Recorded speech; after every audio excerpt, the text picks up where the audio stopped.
I am Martyn, and I am talking about our co-op today. Our co-op is called Bunker. We're a self-build housing co-op, and we're building high-quality homes for low-income people. And I'm going to kind of go through, show some pictures, talk a little bit about what a co-op is in case anybody doesn't know. I'll be led by the slides. If anyone's got a question, please ask me at the end. This is us in December last year, so this is our membership. Our membership will be needing to grow again soon, quite excitingly, because we're now looking at our second site. We are a mix of low-income people. All of our members are either on the housing register or match the eligibility criteria. So we were, most of us, on the housing register until we got thrown off because they changed all of the parameters. But so we will be looking for new members soon. We're quite a mix, as you can see. This is our mission statement, which is quite fresh. We had to get one together for our community homes bid. But our mission is to self-build and self-manage homes for local people in housing need that are affordable in perpetuity. So we've been working with Brighton and Hove Community Land Trust and also with the local authority. So we're building on council sites that are leased to the co-op. The first one for 99 years. And they're what's called infill sites, so they're small, difficult sites that a normal developer wouldn't necessarily be interested in developing. And it's been quite an exciting, quite a long journey. So we formed in 2015, and we started building our first homes November last year, and they're due to be finished this autumn. A cooperative doesn't refer to the homes, it doesn't refer to a lifestyle choice, it refers to the organisation. So collectively, we came together. The bottom line, like I say here, is that we come together, we became an organisation, and it enables us as low-income individuals to do things together that we couldn't do on our own. So we've got zero equity, so we've come at this with nothing in our pockets other than wants, desires, and energy. It's the cooperative model has allowed us to get where we are and do what we want to do. It's not a new idea. The first co-op homes were built in 1861. They were obviously slightly different to ours, and as you can see, the membership was slightly different too. But it's an old idea, and it's established and it's recognised. So it allows us to borrow, which is quite good. This is a quote that I really like from Buckminster Fuller, an architect. And you never change things by fighting the existing reality. To change something, build a new model that makes the existing model obsolete. So that's what we're trying to do. We're demonstrating that basically by coming together as a community, we can build and manage our own homes that can be affordable to us in perpetuity. There's a bit of local context. Someone might have covered this already, but Brighton and Hove is a very expensive place to live, as I'm sure you all know. 5 years, the house prices have risen by 43% and wages by 7%. And most of our members are self-employed and freelancers, so they don't have any security of job, all in private rented accommodation, so there's no security there. So we are members of what is called the precariat. So that's the context we're doing it in. And what are we doing? Well, this is our first site, which the model is downstairs. We've now upgraded from a cardboard one to a wooden one, which has been great. And the houses are actually now coming out of the ground, which is very nice. But our first site is for 2 3-bedroom family homes. And this is one house, this is the second house. There's communal gardens here, communal area, and then each house has its own little patio as well. So they've got a mix, their own front doors, but they've got a mix of private and communal space. This is our second site. I don't know if I'm allowed to say what it's called yet, but if you wanted to look close enough, you'd probably find out. But on our second site, it's a bit bigger. It's actually 2 sites, and we're looking to build another 10 homes there. So we're kind of growing as we go.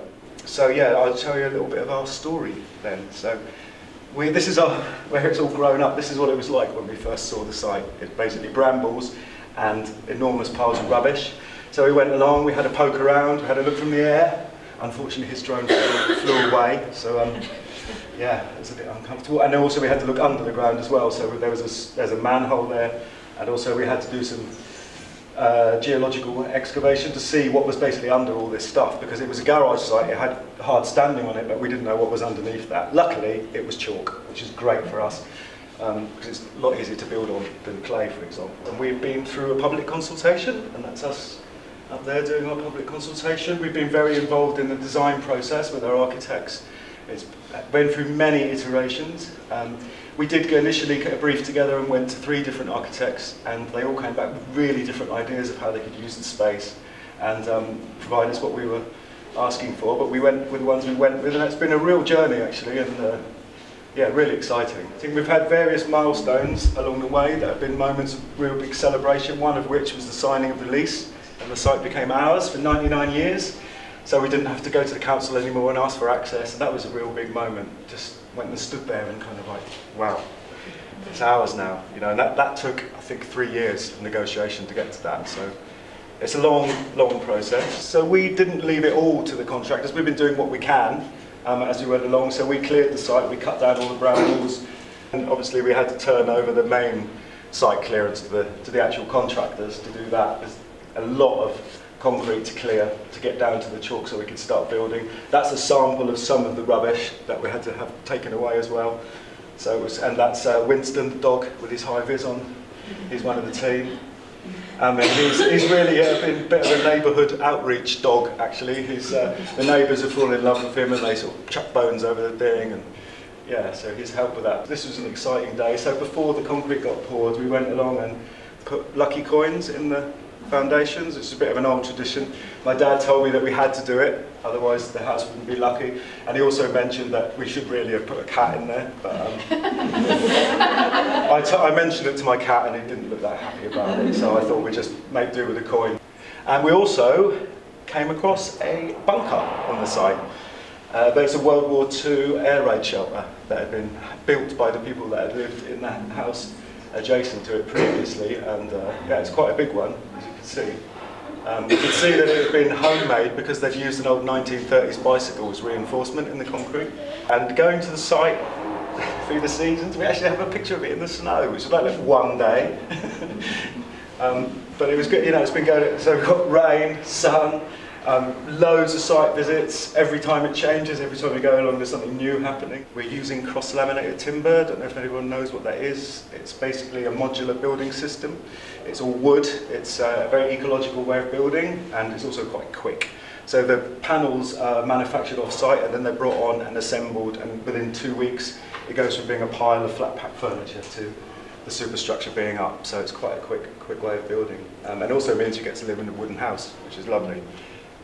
Not that the building regulations thought it was a good idea to start off with, so that was quite, because even though it's quite a well-known technique in Europe, it's not so much done here, and building control were a bit like, oh, the wooden houses, you're gonna, you know, and because our site, we couldn't have a hydrant there, so we had to have sprinkler systems and stuff like that, so it was all negotiation, but we really wanted to live in a wooden house. So, facts then, how many homes are currently in our pipeline? We've got 12 homes in the pipeline at the moment.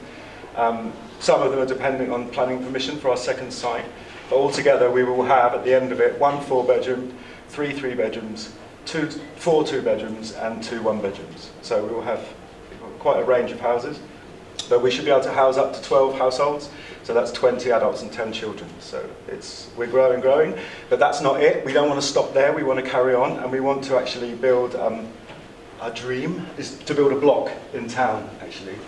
To have a third site, because there is an economy of scale essentially, and the more we build, the cheaper it is to build, so therefore the rents can go down for all of the sites.